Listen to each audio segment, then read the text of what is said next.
아파도 싫어도 우리 인생 가운데에서는 꼭 해야만 하는 것들이 있습니다. 아파도 싫어도 해야 하는 것이죠. 지금은 소천하셨지만 저희 아버지도 이제 하루는 종합검진을 받으셨습니다. 종합병원에 가셔서 종합검진을 받았는데 큰 병원에 가보라는 거죠. 마치 드라마에서 나오는 것처럼 대장에 뭔가가 보이니까 큰 병원 가보셔서 검사를 정밀 검사를 받아보셨으면 좋겠습니다. 이제 그런 통보를 받으시고 굉장히 마음을 졸이고 그렇게 아산병원에 가셔서 정밀 검진을 받으셨었습니다. 그런데 이제 대장에 암이 발견되어졌고 어, 이상한 증상에는 아무것도 없었는데 이제 의사의 한마디로 이제 대장에 암이 있으니까 빨리 수술을 해야 할 것 같습니다.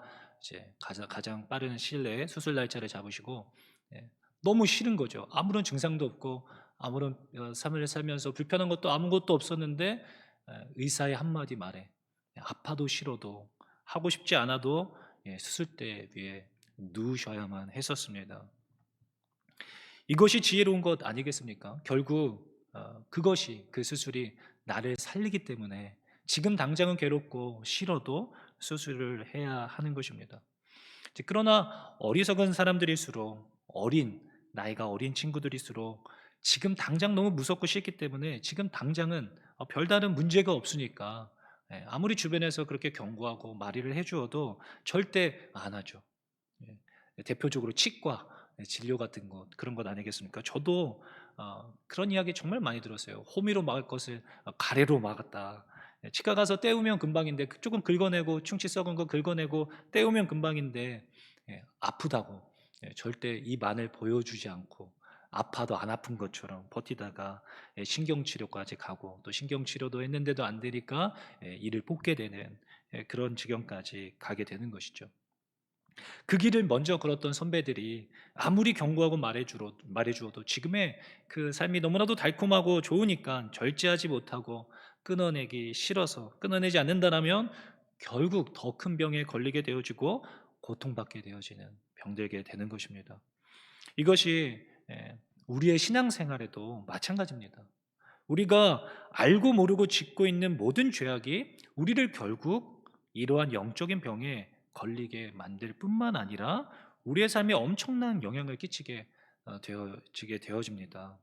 오늘 말씀 예레미야 5장 25절 말씀에 보니까 이렇게 말을 하고 있습니다. 너희 허물이 이러한 일들을 물리쳤고 너희 죄가 너희로부터 좋은 것을 막았느니라. 죄는 우리의 삶에 이러한 일들을 물리치고 좋은 것을 막는 것입니다. 이러한 일들, 물리치게 되는 이러한 일들은 무엇인가? 바로 앞절에 보니까 24절에 우리에게 이른 비와 늦은 비를 때를 따라 주시며 이른 비와 늦은 비를 때를 따라 주시는 거죠. 딱 적당한 때에 필요에 딱 맞게 정말 비가 딱 필요했는데 그때 이른 비를 주시고 딱 마무리 질 때 또 늦은 비를 딱 때에 맞게 주시는 하나님의 은혜인 것이죠. 때에 맞는 은혜, 하나님이 딱딱 시기적절하게 필요한 것들을 채워주시는 삶의 걸음걸음을 인도해 주시는 거죠. 앞에 내가 다음 어떻게 해야 할 것인가, 어디로 가야 할 것인가, 그것을 딱딱 맞게 하나님이 인도해 주시는 거예요. 때에 맞게 필요한 사람들을 딱 만나게 하시고 도움의 손길을 계속 붙여주시는 거죠. 때에 맞게 필요한 것들이 채워지고 딱 시기에 맞게 자녀들이 알맞게 성장해 가고 자녀들을 도와주는 사람들이 좋은 친구들이 주변에 있게 되어지는 것입니다. 그럴 때 막 너무 행복하잖아요. 막 뭐가 좀 필요하다. 나 이런 거 있으면 좋겠다. 그런 생각을 하고 있는데 누군가가 세심하게 그것을 포착하고 그것을 딱 캐치해내어서 그것을 딱 기억했다가 선물로 딱 줄 때 마음을 알아주었을 때 남자친구나 여자친구나 아니면 나의 남편이 아내가 그런 것을 딱 선물해 줄 때 엄청 기쁘고 막 감동이 되잖아요. 딱 필요에 맞게 채워주시는 은혜. 그런 은혜인 것이죠. 옛날 어른 목사님들이 설교 시간에 간혹 그런 말씀을 하셨던 기억이 납니다. 쌀독에 쌀이 딱 떨어졌는데 까마귀가 마치 고기를 날라주듯이 쌀을 딱 누가 갖다 주었다. 저희 아내가 예전에 저한테 얼마 전인데요. 저희 아내가 저한테 그렇게 이야기했습니다. 여보, 쌀을 사야 돼요. 쌀이 떨어졌어요. 쌀 사야 돼. 저한테 그렇게 얘기했죠. 쌀을 사오든지 인터넷으로 주문하든지 이제 해야 되는 것이죠. 그래서 알겠어요 하고서 출근하는데 이제 그런 이야기를 해서 딱 교회 왔는데 교회 와 보니까 쌀 20kg짜리가 있는 거예요. 가져가라고. 깜짝 놀랐어요. 깜짝 놀랐어요. 너무 기쁘고 감사하죠. 이게 쌀이 생겨서 기쁘다라기보다 하나님이 나를 보고 계시고 또 하나님께서 나의 필요를 알고 계시는구나. 그게 너무 감동이 되고 감사한 것이죠. 그런데 이러한 너무 좋은데 이런 것이 너무 좋고 때에 맞게 주시는 이른 비와 늦은 비, 때를 따라 돕는 이러한 은혜를 물리치고 있다는 것입니다. 하나님께서 주시는 이런 귀한 은혜들을 물리치고 있는 것, 그것은 바로 우리의 죄와 허물이라는 것입니다. 모르셨죠? 이유가 있었던 것입니다. 아니, 왜 나의 삶 가운데 하나님께서 나를 사랑하신다라고 하시는데 왜 하나님은 나를 도와주시지 않으시지?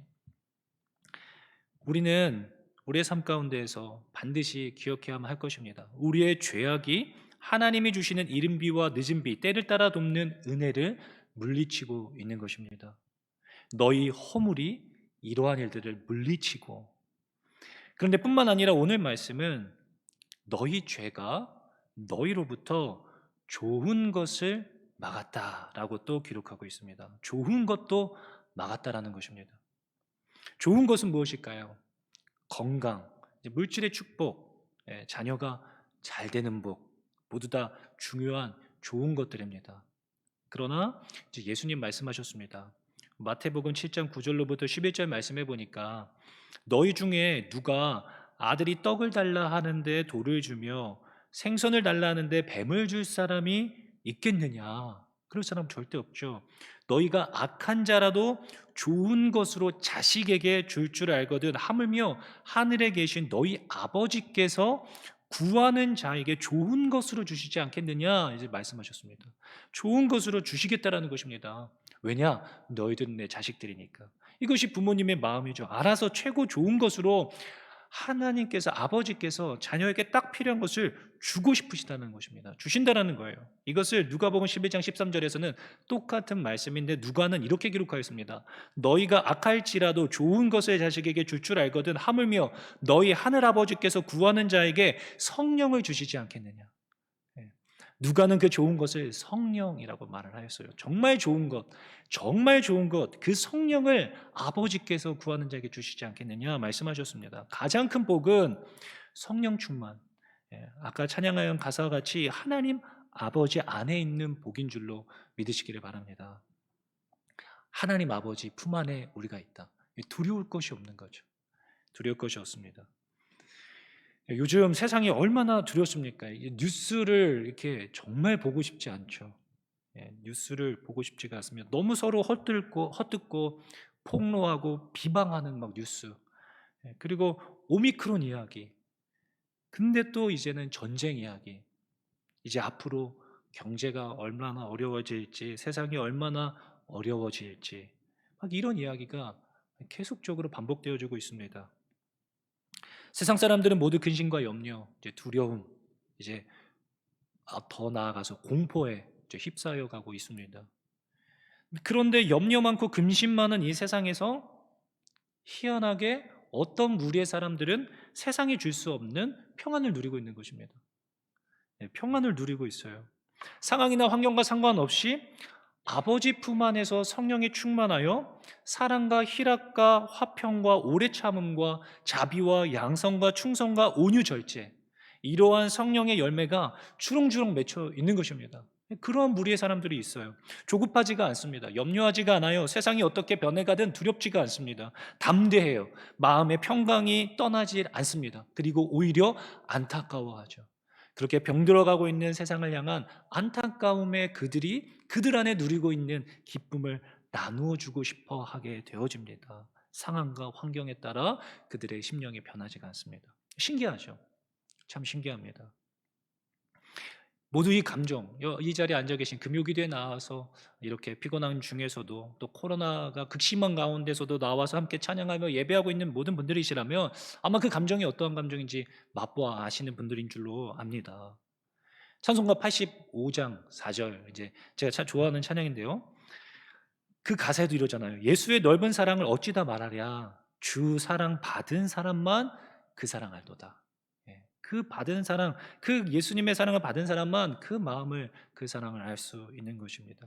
세상은 알 수 없는, 죽었다 깨라도 알 수 없는 하나님이 주시는 평강과 기쁨, 이러한 자들은 세상 가운데에 빛이 되고 향기가 될 뿐만 아니라 소망이 되죠. 그런 친구들이 주변에 있는 사람들은 복된 사람들입니다.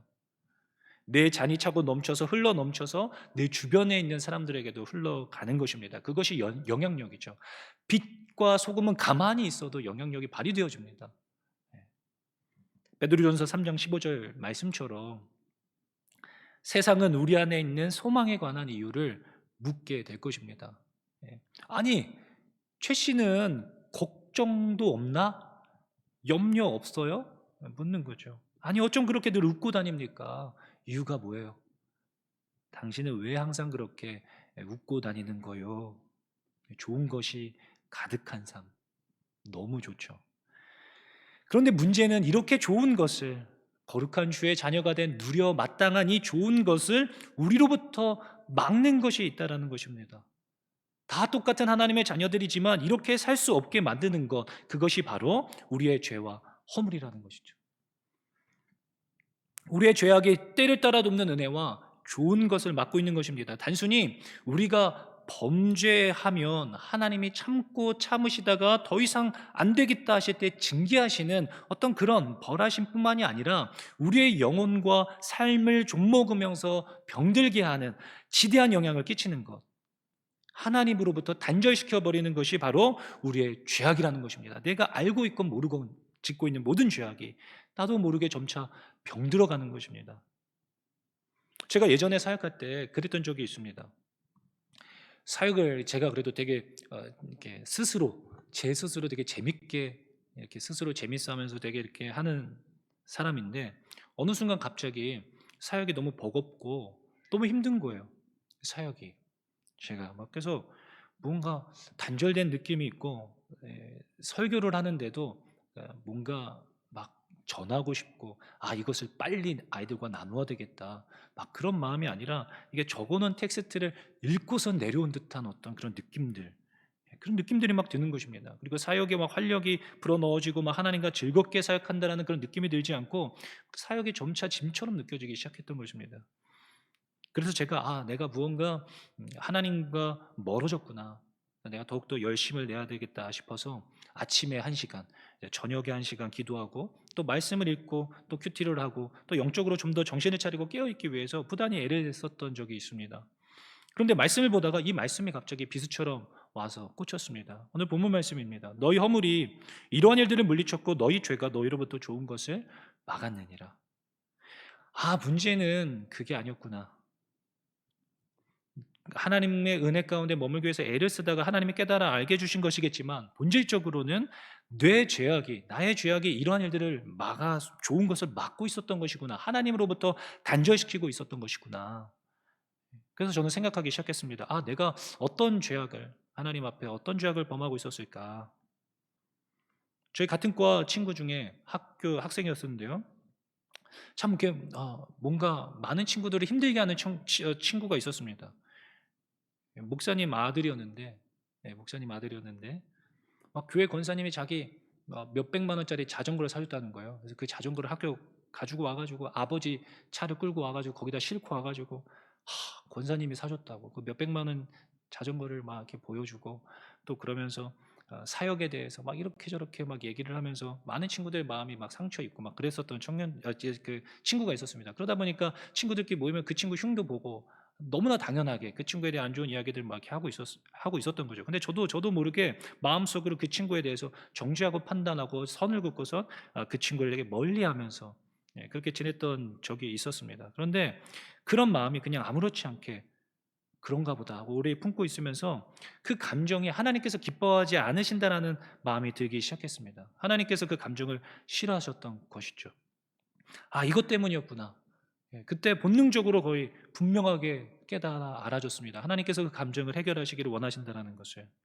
그때 저의 마음속에 있던 교만한 마음과 더불어서 판단하고 정죄하고 있었던 그 마음, 어찌되었든 그걸로 인하여서, 그러한 감정으로 인하여서, 그 친구가 저에게 무엇인가를 한 건 아니었지만 그러한 마음으로 인하여서 내 삶이 병들어가고 메말라가고 있다라는 원인을 알게 되어졌던 것입니다. 그러니까 '아 이것 때문이었구나.'라는 걸 알게 되니까 너무 기쁘더라고요. 그래서 그때부터 그 친구를 위해서 기도하기 시작했습니다. 예, 그리고 그 친구에 대해서 좋지 않은 어떤 이야기가 오고 그럴 때는 오히려 그 말을 끊거나 그 자리를 피해 버렸습니다. 그러기 시작하니까 또 그렇게 하다가도 또 그 친구의 어떤 모난 부분들이 또 이렇게 저와 부딪히고 그럴 때면 또 그런 친구에 대한 마음이 좋지 않은 마음이 막 이렇게 생겼었습니다. 그러니까 그럴 때면 저는 스스로 계속 그렇게 저에게 되뇌었어요. "이런 교만하게 짝이 없는 이 바리새인아 너나 잘해라." 저는 그렇게 저에게 주문을 외듯이 계속 그렇게 되뇌었습니다. 그리고 "주님 저를 긍휼히 여겨 주시옵소서." 그렇게 부단히 그 친구에 대한 좋은 마음을 회복하기 위해서, 사랑하기 위해서 애를 더 많이 썼던 기억이 납니다.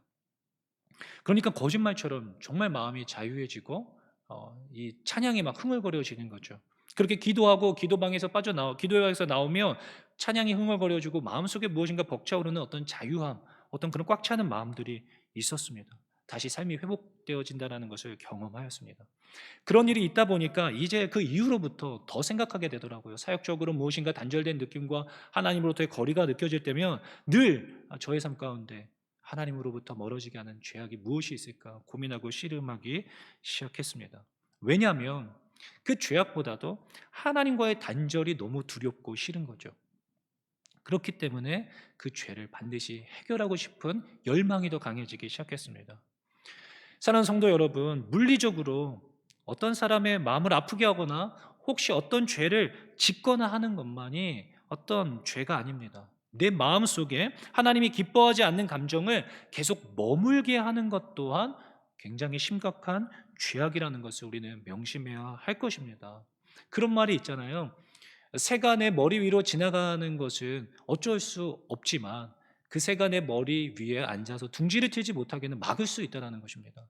잠깐 내 마음속에 분노나 어떤 음란한 마음 아니면 내 안에 시기하는 마음, 질투하는 마음들이 생겨날 수 있습니다. 그러나 그것이 내 마음에 꽈리를 틀고 둥지를 틀고 더 크게 마음이 번져가지 않을수도 우리는 떨쳐 버릴 수 있는 것입니다. 분명 하나님이 기뻐하지 않는 생각과 감정이라는 것을 알면서도 너무 용서하고 싶지가 않고 사랑하고 싶지가 않아서 완전히 마음에 담을 삼고 선을 그어버린 대상이 있다라면 하나님 그거 분명히 기뻐하지 않으십니다. 그런 미움이나 시기, 질투하는 마음 또는 음란한 마음 또는 무엇인가 더 가지려고 하는 탐욕, 분명히 우리 안에 계신 성령님은 우리 안에서 충분히 우리에게 사인을 주십니다. 성령이 근심하심으로 금신케 하심을 우리는 느낄 수 있죠. 우리 안에 살아 역사하시는 그 성령님의 근심하심을 우리는 느낄 수 있습니다. 그러나 우리는 그것을 말씀을 통하여서도 내 마음에 성령님의 근심케 하심을 통하여서도 알고 있음에도 불구하고 그 모든 것으로부터 귀를 닫아버리고 죽어도 싫습니다. 안 돼요. 용서할 수 없습니다. 이것을 끊어버릴 수 없어요.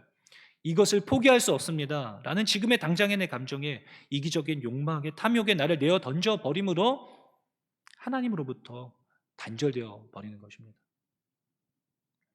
이사야 59장 1절로부터 2절 말씀은 이렇게 말을 합니다. 여호와의 손이 짧아 구원하지 못하심도 아니요 귀가 둔하여 듣지 못하심도 아니라 오직 너희 죄악이 너희와 너희 하나님 사이를 갈라놓았고 너희 죄가 그의 얼굴을 가리워서 너희에게서 듣지 않으시게 함이니라. 아파도 싫어도 너무 미워도 용서하고 싶지 않더라도 그러한 감정들을 죄악들을 수술해 버려야 하는 것입니다.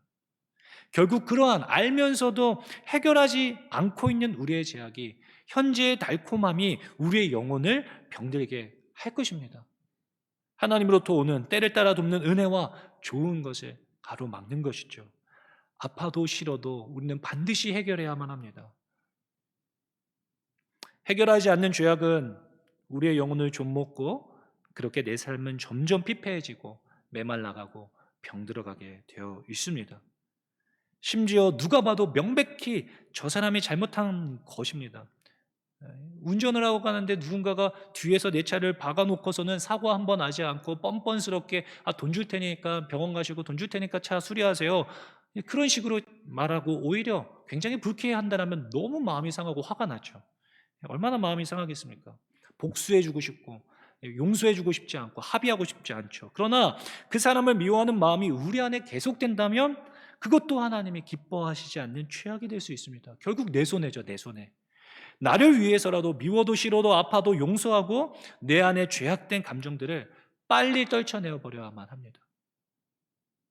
분을 내어도 죄를 짓지 말며 분을 내어도 죄를 짓지 말며 해가 지도록 분을 품지 말고 마귀에게 틈을 주지 말라. 마귀에게. 결국에 틈이 생깁니다. 그 감정이 우리 안에 오래 머물면 머물수록 마귀가 틈탈 수 있는 틈이 딱 생기는 거죠. 마귀는 이러한 방법들을 너무 잘 사용하는 것 같습니다. 제가 사역을 하면서 청년들이 그런 경우를 종종 보곤 합니다. 어떤 한 친구와 다퉜는데 그 친구랑 친한 친구들이 그 친구가 너무 믿고 싫은 거예요. 근데 그 친구와 친한 친구들 전체가 다 자기를 싫어하는 것만 같은, 그 친한 친구와 다른 친구들과 만나서 싸운 친구와 다른 친구들이 만나서 대화하면 꼭 내 흉을 보고 있는 것만 같은 느낌이 계속 드는 거죠. 사탄이 그러한 불편한 마음들을 계속 갖게 합니다. 그러다 보면 그 친구 무리가 다 싫어지는 거죠. 한 친구와 싸우는데 그 친구 무리가 다 싫어지고, 그 친구 무리가 다 싫어지다 보면 그 친구들 무리와도 가깝게 지내는 목사님도 불편해지고, 그러면 교회가 싫어지기 시작하는 것입니다. 교회가 불편해지기 시작해요. 그리고 교회를 떠나는 경우를 종종 봅니다. 마귀에게 틈을 줌으로, 그 마음을 해결하지 않으므로 우리는 그렇게 우리의 영혼이 심각한 병에 걸리게 되는 것이죠. 마귀는 어떤 공동체나 사람의 마음을 아프게 하고 힘들게 하는 인생으로 우리의 시간과 물질을, 입술을 사용할 것입니다. 만일 우리가 마귀에게 틈을 보인다라면 사탄은 언제든 그렇게 편히 사용할 수 있는, 사탄이 언제든지 편히 사용할 수 있는 즐겨 찾는 도구가 우리가 되어서는 안 될 것입니다. 그 틈을 허용함으로. 누군가 내게 상처를 입힌 것은 내가 용서하고 사랑해주면 끝나는 것입니다. 그러나 내가 누군가의 마음을 아프게 하고 상처를 준다면 그것은 하나님과 회개함으로 하나님과로만 해결하는 것이 아니라 그 당사자와 그 문제를 해결하고 또 용서를 구하고 해결해야만 끝나는 것입니다. 그래야만, 그때에서야만 하나님과의 관계 회복이 시작될 수 있습니다. 누군가 자신이 상처를 누군가에게 주었다는 것을 알면서도 싫어 안 해. 그놈은 그런 대우를 받아도 싸.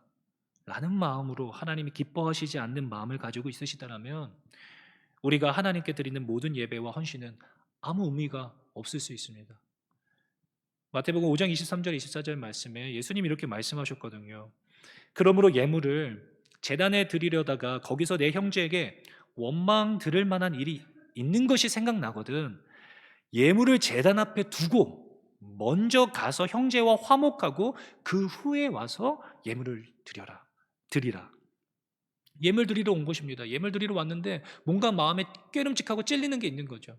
그러면 그 자리에 두고 가서 그 친구에게 용서를 구하고 와서 예물을 드리라는 것입니다. 그렇게 하지 않으면 그 예물 드림이 헛되에 달하는 것입니다. 의미가 없어요. 하나님이 기뻐하시지 않으십니다. 사랑하는 성도 여러분, 마음이 여러분들 안에서 허용치 않는, 원치 않는 그런 감정들이 있을지라도 우리는 반드시 하나님 앞에서 그 문제들을 해결해 나가야만 할 것입니다. 그러나 제가 사역을 하면서 느끼는 마음들이 있는데요.